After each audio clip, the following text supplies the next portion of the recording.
പരിഗണന മുസ്ലിം ലീഗിൽ എളുപ്പം പരിഗണന കിട്ടിയിട്ടുണ്ട്. എന്നാൽ ചെറിയ പ്രശ്നം കൊണ്ടാണ് മുസ്ലിം ലീഗ് അന്ന് വിടേണ്ടി വന്നത്. കുന്നമംഗലത്ത് എം.എ. റസാഖ് മാസ്റ്ററെയും കൊടുവള്ളിയിൽ പി.കെ. ഫിറോസിനെയും വിജയിപ്പിക്കാൻ ആവശ്യമായുള്ള പ്രവർത്തനം സജീവമായിട്ടുണ്ടാകും.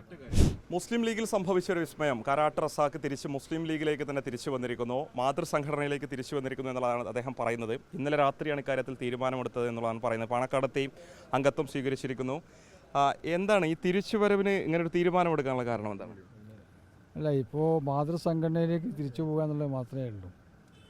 അപ്പോൾ തറവാട്ടിലെത്തി മുസ്ലിം ലീഗിന് സജീവമായി പ്രവർത്തിക്കാവുന്ന ലക്ഷ്യമാണ് മുമ്പോട്ടുള്ള ദിവസങ്ങളിൽ ഉണ്ടാവാൻ പോകുന്നത്.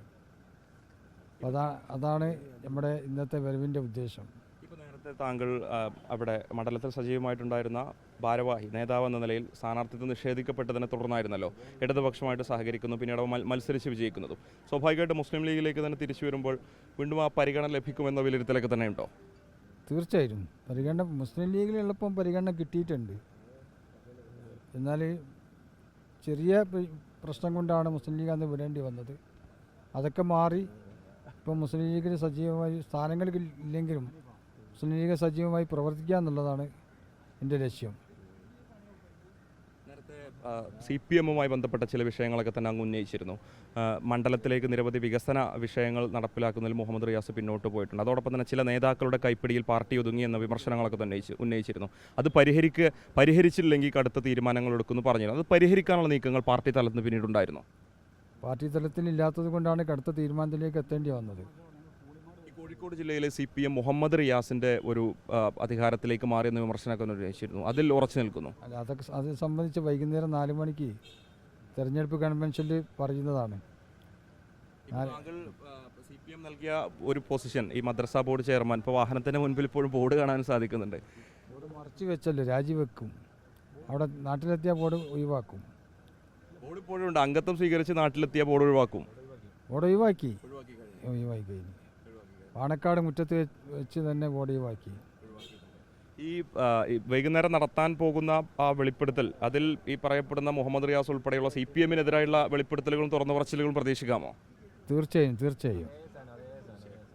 കൊടുവള്ളിയിൽ ഇത്തവണ മുസ്ലിം ലീഗിന്റെ വിജയപ്രതീക്ഷ എത്രത്തോളമാണ്? 100%. പി.കെ. ഫിറോസ്, എം.എ. റസാഖ് ഉൾപ്പെടെയുള്ള കോഴിക്കോട് ജില്ലയിലെ UDF-ന്റെ മുസ്ലിം ലീഗിന്റെ സ്ഥാനാർത്ഥികൾക്ക് വേണ്ടി സജീവമായി പ്രചാരണ രംഗത്തുണ്ടാവും. തീർച്ചയായിട്ടും രണ്ടുപേരെയും വിജയിപ്പിക്കുക എന്നുള്ളത് എൻ്റെ ലക്ഷ്യമാണ്. അതിനുവേണ്ടി നല്ല സജീവമായുള്ള പ്രവർത്തനങ്ങൾക്ക് നേതൃത്വം കൊടുക്കും. വളരെ അടിത്തട്ടിൽ തന്നെ പ്രവർത്തിച്ചുകൊണ്ട് അവർ രണ്ടുപേരെയും, കുന്നമംഗലത്ത് എം.എ. റസാഖ് മാസ്റ്ററെയും കൊടുവള്ളിയിൽ പി.കെ. ഫിറോസിനെയും വിജയിപ്പിക്കാൻ ആവശ്യമായുള്ള പ്രവർത്തനം സജീവമായിട്ടുണ്ടാകും. ഇന്നലെ രാത്രിയാണ് തീരുമാനമെടുത്തതെന്ന് പറഞ്ഞ് നേരത്തെ മുസ്ലിം ലീഗ് നേതാക്കൾ പാർട്ടിയിലേക്ക് തിരിച്ചു വരണമെന്ന് ആവശ്യപ്പെട്ട് അങ്ങേ സമീപിച്ചിരുന്നു, അല്ലെങ്കിൽ അങ്ങ് ഇതിനു മുൻപ് ലീഗിൻ്റെ ഏതെങ്കിലും നേതാക്കൾ എനിക്ക് തിരിച്ചു വരാൻ താല്പര്യമുണ്ടെന്ന് പ്രകടിപ്പിച്ചിരുന്നു? അതൊക്കെ ബഹുമാന്യനെ സാദിഖ് തങ്ങളും ബഹുമാന്യനെ കുഞ്ഞാലി ഉസ്താദും പറഞ്ഞു കഴിഞ്ഞു. അതിന് വീണ്ടും ആവർത്തിക്കാൻ ഞാൻ ആഗ്രഹിക്കുന്നില്ല. എന്തായാലും വളരെ സജീവമായിട്ട് UDF-ന്റെ പ്രചാരണ രംഗത്തുണ്ടാകും. കൊടുവള്ളിയിലും അതോടൊപ്പം തന്നെ കുന്നമംഗലത്തുൾപ്പെടെ സജീവ പ്രചാരണ രംഗത്തുണ്ടാകും എന്നുള്ളതാണ് കാരാട്ട് റസാഖ് നമ്മളോട് വ്യക്തമാക്കുന്ന. ചില വെളിപ്പെടുത്തലുകൾ ഇന്ന് വൈകിട്ട് നടത്താനുണ്ട്. അത് വൈകുന്നേരം സംഘടിപ്പിക്കുന്ന UDF-ന്റെ കൺവെൻഷനിൽ വെച്ച് തുറന്നു പറയുമെന്നുള്ളതാണ് കാരാട്ട് റസാഖ് വ്യക്തമാക്കുന്നത്. വീഡിയോ ജേർണലിസ്റ്റ് ഉണ്ണിത്തൂപൂറിനൊപ്പം reporter Mubashir P. Akbar in reporter Malappuram.